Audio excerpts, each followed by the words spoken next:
Hi, everyone. Thanks for tuning in. So we are here today for the Hump Day Hiatus, kicking off the September edition. And we have Dawn and Sarah with us. I'm so excited. All the way from Vancouver, BC. Shout out to Canadians there. So this month, our conversation's going to be centered around rediscovering and embodying and allowing for pleasure. And so I kind of thought, who better to have with us than Dawn? So Dawn I had the pleasure of attending a workshop that Dawn did at a conference in Portland at the beginning of August. And I kind of thought, okay, I need to have a chat with this woman. And I really would love for others to be able to have a chat with her too. And so here we are. Dawn is absolutely fabulous. She asks big questions that help lead us towards a deeper and more connected experience of pleasure and love in our lives. She's the host of a weekly podcast that's called Sex Gets Real. And she's also the creator of a free online conference that's called Explore More. She works one-on-one virtually with her clients and really helps folks who are feeling stuck or confused, disappointed with all the ways that they experience desire and love and pleasure in their bodies. One of the big questions that I love that she asked, and we started kind of having conversation around at the conference, was, what if everything you've been taught about relationships, your body, and sex is wrong? What if the information that we've been given and the things that we've been sold are wrong? And so I feel like this might be a great place for me to kind of just give the floor over to Dawn. Hi. Thank you so much for having me. You're welcome. I'm so glad that you could be here with us. I am too. And I don't know if you want to start chatting with us about, how you came to be doing this work and why you're so passionate about it. Sorry, my cat is giving a massage. Kitties get to run things. So. Like many people, I have a very complicated relationship with my body. And like many people, I was raised to be nice and to be good and to deny things like anger and sadness because they made other people uncomfortable. I had my food policed from a very young age. I was big boned according to my family. And there were so many points along the journey that I got divorced from my body, from my voice, from my needs and desires. And over the years, what I really started to realize was that so much of what I was doing in my life was performing a version of what I thought it meant to be lovable, what I thought sex should look like, what I thought it meant to be a good fatty, and just trying to kind of prove that I was worthy. And to really start peeling the onion of like, well, what is my experience? What do I want? How does that look? Do I deserve this? Brought up all kinds of stories. And so, I've been unpacking that for myself for a number of years. And, along the way, had a sex toy business for a while. And now I do sex coaching and relationship coaching for individuals and couples. And I do all kinds of online conferences and teaching. And, what I just kept noticing was this intersection of so many people who are really struggling with their relationships with body and food are also pretty cut off or confused about their desire and sex, and it's not what they thought it should be, or it's changed and that's scary, and they're having to confront things. So that's kind of the nexus that I've been living in the past couple of years, is just really how can we bring these healing practices that we're doing with our bodies and with food and apply that to questioning and then healing and exploring the ways that we experience pleasure in our bodies, which might include sex, and it might include love, and it might include 1,000 other things. But, you know, we tend to police our pleasure. And so how can we kind of release the reins and really play in that space? I'm really interested in that. Yeah, I love it. I mean, there's so much to kind of dissect and just kind of tease out and talk about in everything that you just said there. And I know with the body trust work that I do, you know, pleasure is so so important and integral to this work of returning to our bodies. Yeah. And you know, like you said, you know, we kind of divorce from that. Mm-hmm. And yeah, and it's, again, you know, something that I've been unpacking for myself as well for many, many years. And you know, I wonder, like, how do we start? You know, I find some of us are so cut off from knowing what we even enjoy. You know, like I often find myself having that conversation, you know, make a list of the things that bring you joy. You know, make a list of things that bring you pleasure. And 9 times out of 10, people are like, I've never thought about that. Mm-hmm. You know, so I don't know if that's a similar experience that you have, and you know, how do you kind of start digging in with people and even get to a place of having them recognize that pleasure is important, right? It's not this frivolous thing that we only offer as reward, or, you know, we hold back until, you know, the right time or the right moment. For me, I find it to be like a guiding tenet in my life nowadays. And yeah, so I don't know if, yeah. I have two approaches around that. I'm getting a little bit of feedback. Are you? I'm not. Okay, then I'll just trudge along and hopefully it'll work itself out. So I kind of have two approaches for your question, and I just want to name what you said about pleasure being like a guiding tenet. The more work that I do in this space, and the more that I learn from people who are disabled, who are people of color, who are elders, you know, the more that it becomes really clear that pleasure is radical and pleasure is revolutionary. And that the only ways to experience pleasure are to be present. Right. And so to be present in the moment is where pleasure lives. And it's difficult to experience pleasure when we're constantly leaving the present moment for survival. And so what power is available to us when we can be utterly present and aware and advocating for ourselves? I mean, that is an incredible thing.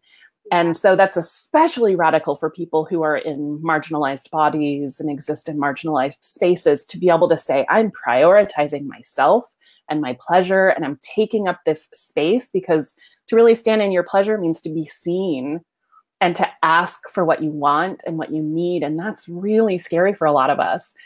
And so I think as far as like finding our pleasure, there's kind of two approaches that I like. The first is what you mentioned around like making lists. I like to help people play in that space. You know, it can be really intimidating when someone asks you, what do you like? And your answer is, I don't know. How do I figure that out? You know, like that can bring up shame, and that can bring up fear and all kinds of things. So how can we, you know, like discovery and exploration are two of my favorite words. Because I feel like it's not about getting anything right. It's about what happens if I go over here? What happens if I try this bite of food? What happens if I try hula hooping for the first time in 30 years? You know, like it's not about getting it right or wrong. It's just about asking lots of questions and gathering data. And so I'm a really big fan of what are like 3 things you might try today, and just make a little list of like, I tried this thing, didn't like it. I tried this thing, I might like it in different circumstances. Gather the data And the other thing I'm a really big fan of, and we did this a little bit in the workshop at the conference we were at, is the more we can realize that the problem is not us, it's outside of us, the more that I think that helps to heal some of the stories that we carry. And so if we can start identifying a lot of the myths that get told in our culture, if we can start identifying where there's like big sweeping cultural stories that maybe aren't actually ours to carry, when we can start externalizing a lot of those things, I think that also gives us a lot of space of suddenly I don't have to do the thing everybody else is doing because it was never my idea in the first place. But to be able to see where those ideas came from and who gave us those stories and how we kind of took them on as our own, I think helps a lot with that freedom and that opportunity to even ask new questions when we don't feel like this is our story. No, it's not. Someone else gave it to you. So what might your story be? Now we get to figure that out. And that's where we can like have fun and go really interesting places. Yeah, so it sounds like what you're describing there is kind of what you touched on in the opening, which was, you know, going from this place of performing to now almost in a place of ownership, if that makes sense. Yeah, exactly. Really being able to notice what's happening in our bodies. Yeah. Notice, you know, and it might start big. You know, if we've been really divorced from our bodies, and sometimes this still happens to me, you know, I can go days sometimes just utterly in my head and checked out of my body. Sometimes it's big stuff like, oh, I really don't like this thing when it's too hot. I don't like this flavor because it's too big. And then if we can start kind of becoming a little bit more granular and a little bit more nuanced, like, oh, I like these things sometimes in certain situations, but it takes multiple experiments and multiple questions and multiple times of getting it wrong. And, you know, when we can bring that in as that's normal, that's okay. We're all like learning and figuring it out. And I think too, the more that we can really embrace the fact that our bodies are constantly changing. Absolutely. And that's another one that's so scary for people is, you know, why isn't my body doing the thing that it did 10 years ago? I liked that version, you know, and the suffering that comes up when we try to force ourselves to be that 10 years ago person instead of where are we now? Hi, Kate. She's all over the place right now. Yeah. And just this idea again, you know, I think for me, this is one of those myths around bodies is that, you know, this idea that they're not supposed to change. You know, I see people constantly striving and struggling to become this past version of themselves again. You know, it's like, well, that's over.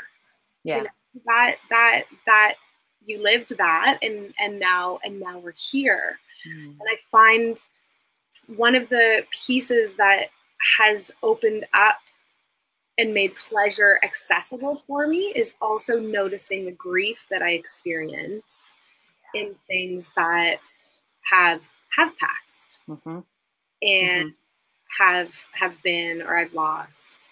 And again, being curious in the same way with those moments. Yeah, I think the grief work is so important. And I think a lot of people resist that because it's uncomfortable, obviously. But, you know, one of the things that I really had to grieve was when I started realizing like all the stories that I'd been given about what my body was worth and who found it desirable or who didn't. And, you know, what it was supposed to look like and how often I was supposed to eat certain foods or have certain kinds of sex, you know, to let go of those stories, I had to grieve because I invested. Absolutely. You know, like I really invested in a lot of those stories of trying so hard to live up to these expectations that were never mine, but to put in a lot of time and effort in a story and then to realize, actually, maybe that's not a story that I want to carry anymore. Maybe it was never mine. Of course you have to grieve that because it brings up a lot of the stories of, well, where did I go wrong? Why didn't I know this? Nobody told me. You know, there might be anger in there too. And I think that's a really important part. If we can grieve and feel mad and at the same time start moving into that curiosity and that play space, you know, I'm a big fan of play and just like silliness and just doing things for the sake of doing things. That kind of helps us to shake some of that off and get really present. And both of those things can coexist. Yeah. And I think that's something else people are afraid of like, if I move into grief, then that's all that's going to be there. And we can, that and space is important. Like I can grieve the stories and totally delight in the way that that sunshine felt on my face when I was reading today. You know? Yeah, absolutely. Instead of looking at things, you know, from a dualistic perspective, or, you know, as a binary. Mm-hmm. Yeah, absolutely. I think that's really, really important to be able to create those bridges, mm-hmm. right, between these things that we're taught are opposites. Right. Right. When they're not at all. Exactly. Yeah, no, I totally agree. You know, and I think like the more present we get, the easier it becomes to move through those feelings and those realizations, you know, that way we're not getting super stuck in them, which I have a great tendency to do. I'm really good at getting stuck in places, you know, but, and I think it just comes back to like, what's just one thing that would feel really good to do in this one moment? And it might be small. It might be clicking my pen. It might be rearranging my desk. It might be, you know, drinking, I don't know, something warm, but to just really like, just right in this moment, what's one small thing that would feel good? That is a radical concept, because I didn't ask myself if I earned it or if I deserved it. I didn't put it off until something else happened, just now, you know. And when we can do that in so many aspects of our lives and our relationships with others, what would feel really good? What needs to feel said? What needs to be said right now so that there's some relief? Yeah. You know, what about my body when it comes to like physical pleasure? And I mean, it can go so many places, even though it's so simple, but that tendency to push off, I think is a big one. Yeah, absolutely. So I'm wondering if we can talk a little bit about, you know, some of these myths that are out there, and then also, you know, I guess I often find myself wondering, you know, where's the in? Because we're all at different places and different points on our journey, and you know, how do you start unpacking this stuff? You know, so I think maybe starting with the myths. I don't know. And just kind of yeah, we're like, okay, let's go. How long does everybody have? We'll be here for the rest of the day. Yeah. That we have so many myths, and you know, the myths come from a variety of places. So it's not like one individual person was the bad guy per se, but you know, we're surrounded by media and pop culture that like to go for the easy emotional answer, you know, and that kind of perpetuates stories. And then also it's easier to sell people things when they're divorced from their needs and desires and they feel like there's something to fix. So it comes from that. And then also specifically when we're talking about like bodies and pleasure and wellness and sex, you know, the vast majority of the medical research and scientific research that's been done over the past century has been on like white young cis men. And then eventually white young cis women too, who were also heterosexual. So there's lots of people who aren't getting included in the numbers and the research. Yeah. And so I think that's something else to just note. So a lot of the myths that we have, oh my God, that certain bodies are valuable. So we've got a lot of myths that like our libido wanes as we get older, that older people are less sexual. Same with folks in disabled bodies, right? We kind of desexualize them. We've got myths around like pleasure being something that's a reward. And if you have too much, then you're going to like kind of fall over this cliff of hedonism and never come back, or that you're going to become lazy. And that's a way that we kind of police ourselves. Right. That certain foods are good and certain foods are bad, you know, and specifically when it comes to sex, we've got all kinds of myths around how often we should be having it, around what it means to orgasm or to not, what it means, you know, if you kiss someone too soon or too late, and then tying that to, you know, like frigidity. And we've got myths about Oh my God, my head is just going in like 1,000 places about like what touches count. And I think one of the biggest ones, specifically when it comes to just like pleasure, is we have this deep, intense cultural myth that feels scientific for a number of reasons, that sex is a very specific act. Mm-hmm. Involving very specific body parts, and that anything else that kind of is arousing, but not that thing, is kind of a nice to have or foreplay. And that couldn't be further from the truth. You know, that's one option of many thousands of options. But when we feel like we're trying to fit ourselves in and do the one thing and it's not quite working for us, or maybe we want to experience something else, then we feel like we're an exception or like we're broken. You know, the vast majority of the people who come to me feel like there's something wrong with either their libido or the ways that they do or they don't have sex. Yeah. And all of that comes from what we see around us and, you know, the stories that we're absorbing about who gets to have sex and who falls in love and who has that happy ending. And, you know, I started a list of myths and it's like over 80 at this point. Of just like individual myths that we have around pleasure and bodies. Yeah. It's pretty crazy, you know? And I think about that statement that you just said where it's reliant upon, you know, perpetuating these myths is reliant upon us being divorced from our own desires and our own pleasure. And, you know, for me, I've started to kind of visualize, you know, there's something in the external world that, you know, I'm curious about, and I kind of like bring it in close towards me and ask, you know, does this feel good? Mm-hmm. You know, and I wish that we were, you know, taught these tools. Yeah.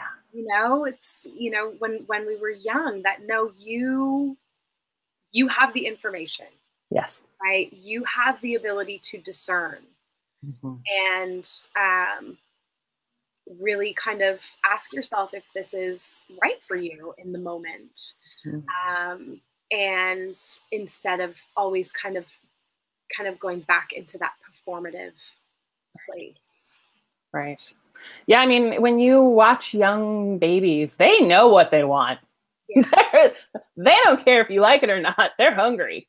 They need a new diaper now. They want to play with that toy and they do not want to share it.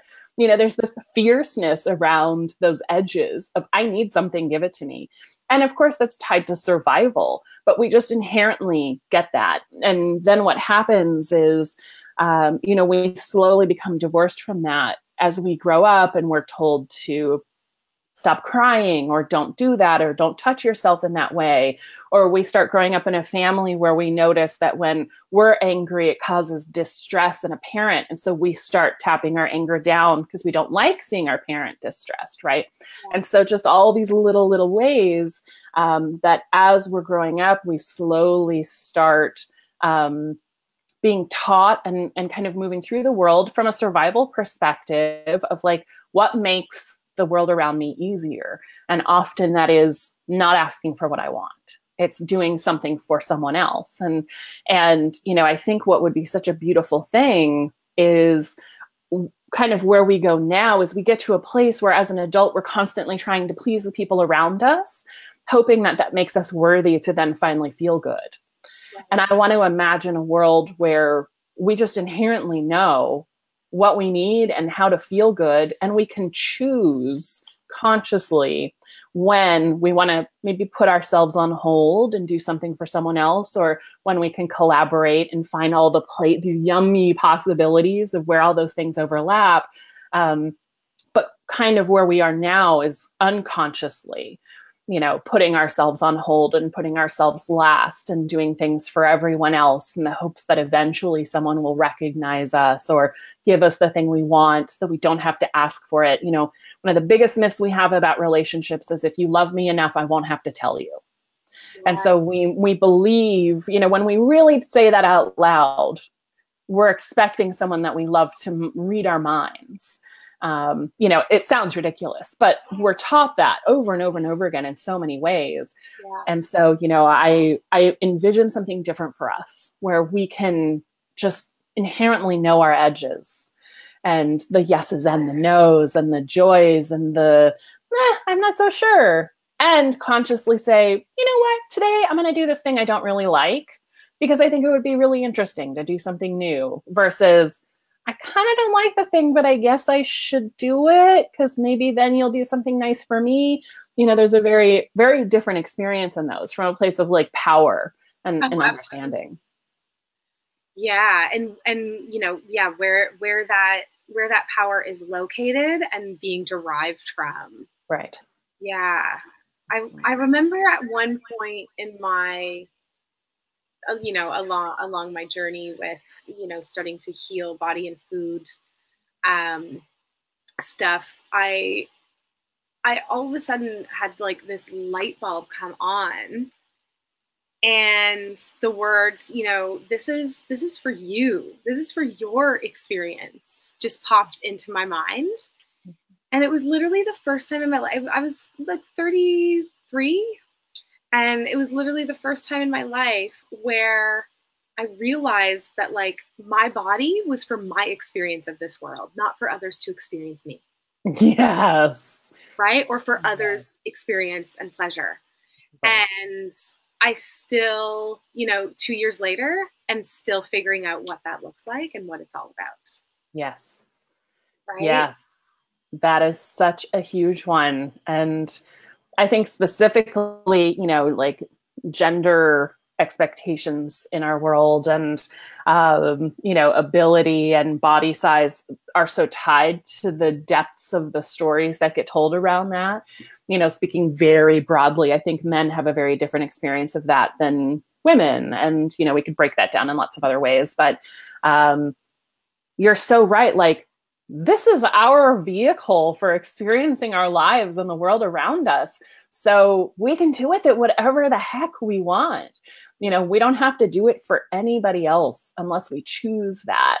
Yes. And so to really think like, this is how I experience the world and it's for me. You know, this is utterly and completely for me. So why wouldn't I move in the direction of the things that feel really good? Yeah. And move in the direction of the things that serve me from a place of course, you know, love and generosity. We're not trying to use and abuse others. Yeah. But, you know, I love that realization of like, holy crap, this is my body. Like, this is for me. Yeah. So many of us go through our whole lives and don't ever realize that's the truth. Yeah. Yeah. That's massive. Yeah, and yeah, ever since I've been grappling with this idea of pleasure and, you know, like you just said, of moving towards it and of having it be a light, you know, instead of all of these, you know, more myths of how, you know, things are supposed to be hard if they're worth it, you know, how, you know, in order to achieve, you know, we must take the hard road. And, and, you know, for me, again, that's a story, you know, like why do we have to create, more tension, you know, right, than what's already out there in the world? Exactly. Like, why do we have to suffer in order to feel something good? I think one of the most beautiful stories that I've heard around that is a colleague of mine was kind of grappling with their gender. And like, am I trans? Am I non-binary? I kind of want to like go on testosterone, but I don't know for sure. And they were talking to their therapist and they were like, I don't hate my body. And I don't like hate, you know, being perceived as a woman, but I am kind of interested. And their therapist was like, why do you have to hate something or be unhappy about something in order to change it? Why can't you be happy and realize I could be happier? That's the reason. That's the only reason you need. And so, you know, having that therapist just be so affirming about their kind of confusion, I think that is such an, like, what if this is good, but you see something over there and it could be like better? Yeah. Great. Move in the direction of the better. You know, you don't have to wait for it to all fall apart and for it to suck before you feel like, now I can go in the direction of that thing. Yeah. You know, I think that permission is so beautiful and so important of like, well, sure, I like this, but I'd like it even more if I did this thing, or if I added this flavor to it, or if I turned the temperature up on the shower a little more. Do it. Good. This is your moment in your body. Absolutely. And I love that you like the word permission and how it came in there, because I often find that, you know, that's kind of one step in starting to venture into this work, you know, is giving yourself permission to feel good for no reason. Yeah. Yes. The permission to not only move in the direction of pleasure and curiosity and play, but also the permission to be really uncomfortable and awkward at something. You know, I think we often put our pleasure on hold until we're good at something, or until we feel like we can master it or do it in a way that looks good to others. So the permission to just not know and to kind of like mess things up and make mistakes on the journey is important.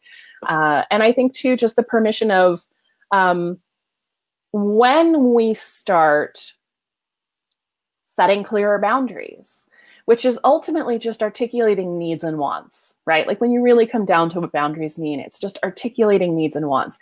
That's going to make the people around you really uncomfortable, because suddenly you're not playing by the rules that you've already always played by, and that maybe they're playing by too. And so I think that permission has to be so multi-pronged around like move towards joy, move towards delight, move towards curiosity and play because you can, and also make space for uncomfortable spaces and uncertain places. You know, I think that's so much of this work too, both around like bodies and food and pleasure and sex, is you're not going to find an answer that's certain and works 100% of the time in all of the ways. It's always just going to be a little bit nebulous in a gray space. Yeah. And the more we can lean into that and kind of like, I don't know if I'm going to like this. I don't know if I'm going to want this today. I don't know if this feels good for me, but I'll just sit here and kind of figure it out. That's where I think like the real magic can happen, when all those things can kind of coexist. Totally. And, you know, letting go of our judgments and letting go of labels. Yeah. You know, and just allowing things to be where they are, and not needing it to be nameable even, right? You know? Also, yeah, totally in part of the discomfort, the unfamiliar, and all that stuff. Yeah. Yeah. I think, you know, when you're in curiosity, you can't be in judgment. And that really is what I'm hearing from you, right? Is that explore. Yes. Yeah. Yeah. And that's true of so many things, you know, like whether it's, am I hungry? Do I want this kind of a food? You know what? I'm a grown up and I can have cake for breakfast and lunch just because I want it. Yeah. But also bringing that curiosity to the ways that we relate to ourselves and to other people. You know, especially in relationships with other people, we have a tendency to kind of assume what they mean, what their intentions were, and kind of like pass judgment and react. But when we can be really curious, like, well, what did you mean by that? The story I'm telling myself is you're angry at me about the dishes.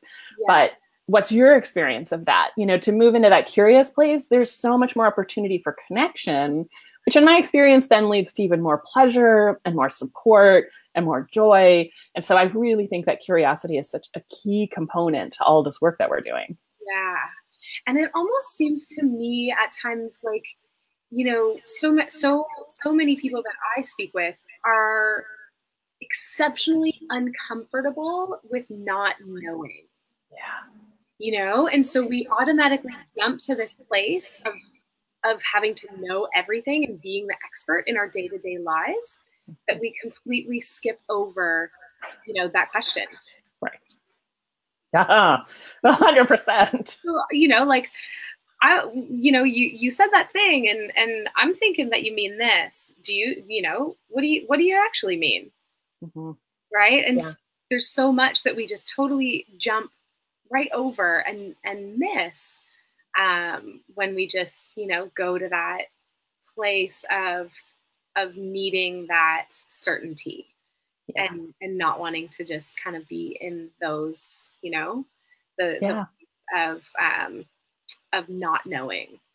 Yeah, because there's so much vulnerability in not knowing, right? We can't try and anticipate the ways we have to protect ourselves. We can't try and anticipate the ways to be right so that we're not wrong, because wrong makes us feel ashamed and or unworthy. And so that rush through uncertainty is us trying to protect ourselves, because to be uncertain is to be vulnerable, and to just, whatever happens next is what happens, and then I'll deal with it.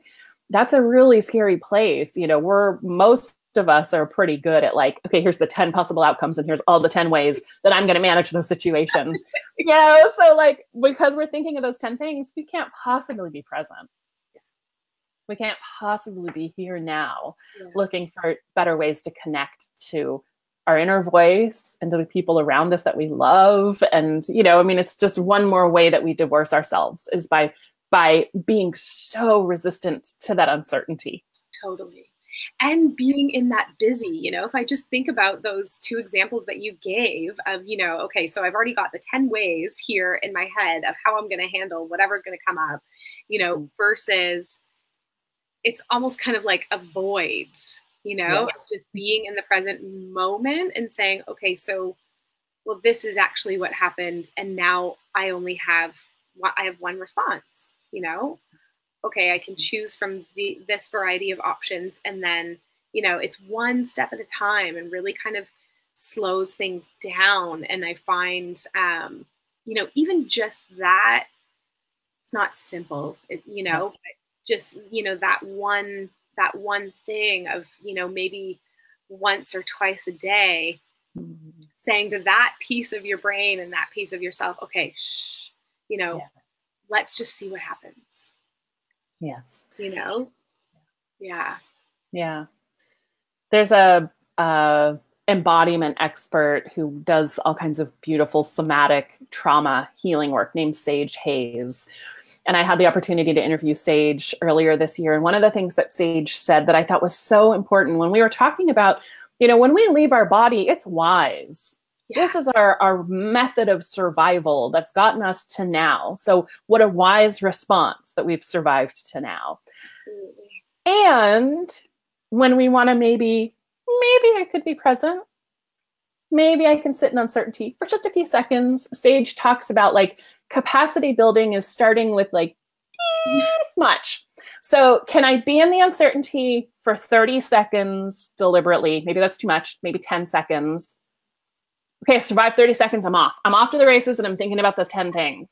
But I had that pause, you know, and the same with like the ways that we relate to food and partners of, can I just be here for a few seconds longer and then do whatever I have to do to protect myself? You know, I think we get ourselves into trouble when it's like, okay, I'm shedding all the stories and all the pleasure and doing all the things. And then we kind of like overload ourselves, because again, that's just another way of not wanting to sit in that uncertainty place. It's like I'm rushing to certainty in a different way. And it's still that avoidance. Yeah. 100%. Yeah. Yeah. So is there anything that, that has, you know, really helped you to kind of start to dip your toes into that place when you started doing this work? Yeah. So a couple of things. The first was finding people that I admired who were doing similar work and who were a little bit further along on the path than I was, and in, you know, a variety of ways. And just kind of seeing like, oh, there's people out there living their lives, asking these big questions, and that's okay. You know, maybe every once in a while I can ask myself a scary question too. And so kind of having that and finding some community around these new questions and these new spaces I was asking. Also, I think just the permission slips and returning to that permission. You know, I find that, and I'm sure I'm not the only one, but I find that I'll kind of stumble across something and be like, whoa, I totally do deserve pleasure. I'm allowed to say no to things. I'm going to say no to things. And then like a week later, I've completely forgotten that. Yeah. you know, and then like I'll rewatch a video or a talk, or I'll stumble across a note and be like, oh yeah, I'm allowed to say no. Totally. And so just allowing myself that process of like reminding myself, leaving notes places, you know, journaling about things and talking through them with other people. You know, I think that's one of the things that's helped me the most is, as you know, and some people might write, some people might sing, whatever it is. But for me, I like being able to talk through my ideas and my questions with people who are like, whoa, yeah, that's a really interesting idea. Helps me find some of that clarity. Yeah. And then, you know, my therapist, she's constantly asking me like, how can you move in the direction of joy? And every single session, how can you move in the direction of joy? And so just that constant reminder from someone else of like, no, you get to do this. You get to move in that direction, and having that support has been so important to me, you know, and in reminding myself like, no, I deserve to feel good. I deserve this. And so finding that support, I think, is really important, whether it's a therapist or friends or a group you're in or reminders on your Google Calendar, whatever it is, you know, just there's so many messages every single day that reinforce all the old stuff. Yeah. So how can we remind ourselves regularly of the places where we want to be and just kind of allow that back and forth? Yeah, absolutely. There's no linear path. Nope. You know, as much as that certain piece of us would love for there to be. Yeah. Yeah. I'm a huge fan of sticky notes. Yes, me too. I love them. Me too. I'm like, oh yeah, that thing. Right. Yeah. Right. Exactly. You know, crazy busy. Yeah. Oh yeah, that's what I was going to take some time for. Yeah. Yeah.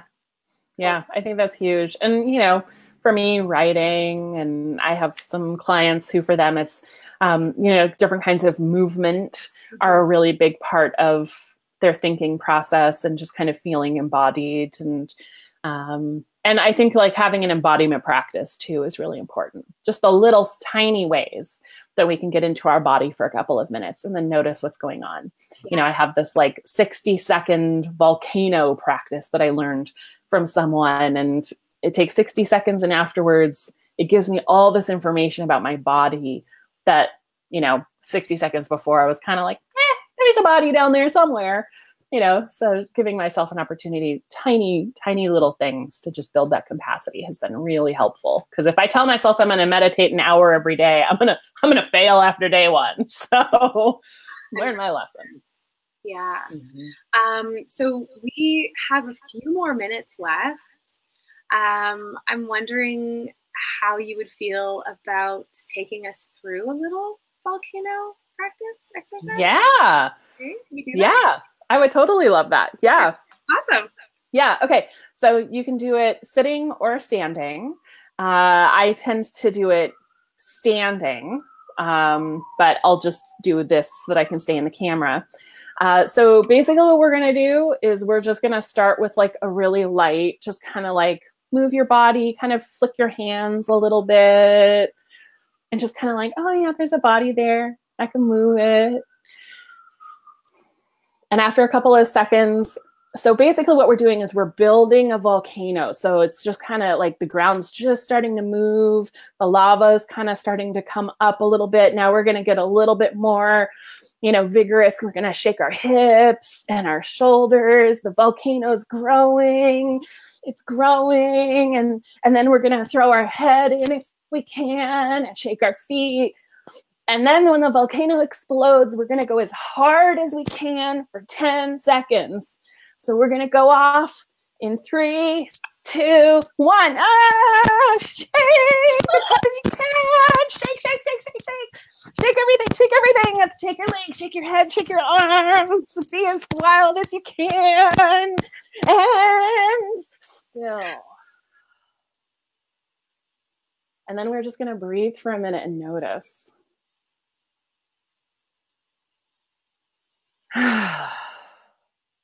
And then just notice where you feel things, you know, where you feel buzzing or movement or stillness.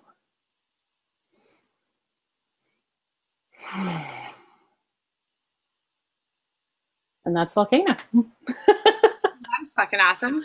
Yeah, I learned it from a preschool teacher on how to help like regulate children.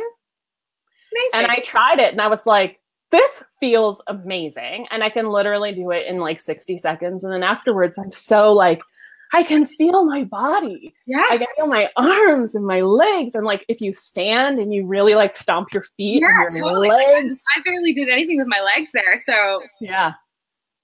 Yeah. So cool. And I feel like my head feels like clear. Yeah.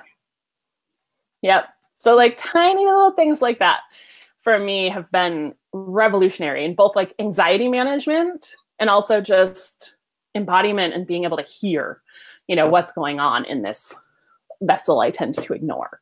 Yeah, totally. Yeah. I love it. I'm so glad that you are here today. And I before we go, I want to just mention that you have a course coming out all on pleasure. You want to just a couple things about that? I know it's just about to launch. Yeah. So for folks who are interested, feel free to follow me on Facebook or Twitter or head over to dawnserra.com and join my newsletter if you want to hear. But in a couple of weeks, I'm going to start pre-enrolling for a multi-week all online pleasure course. And we're going to go through it together. There's going to be live calls, but really it's going to be an opportunity for us to do a little bit of what we did here, but a much deeper dive. What are the stories we grew up with around pleasure? Who gets to have it and why? What are all the ways we've divorced ourselves from pleasure? What are the stories that we have in the culture around us? And then what does our pleasure look like? And how can we play with that and kind of expand our options, you know, build out that landscape of pleasure? And we will be talking about both kind of like day-to-day pleasure around food and movement and sensations and being really sensual, and also talking about sexual pleasure and erotic pleasure and what are all the ways that we deny and cut ourselves off from pleasure that sometimes is tied to shame. So it's going to be a really rich, wonderful community experience of just really kind of finding a deeper relationship with pleasure and shedding some stories. So if people are interested in that, you know, just follow me on any of the social media. I'm literally Dawn Serra everywhere, or head to dawnserra.com and join my newsletter. And then I'll have updates in the next couple of weeks. That's so great. Thanks so much for being here with us. We will be back next week for those of you listening. Same time, same place. We've got Meg Bradbury, who's going to be joining us from LA. We're going to be talking about aging and hormones and who knows what else. But there will be laughs. That's a guarantee. Awesome. And if you just want to stay on the line for one more moment on, we'll sign off here. Thanks for joining us, everyone. Enjoy the rest of your week. Bye.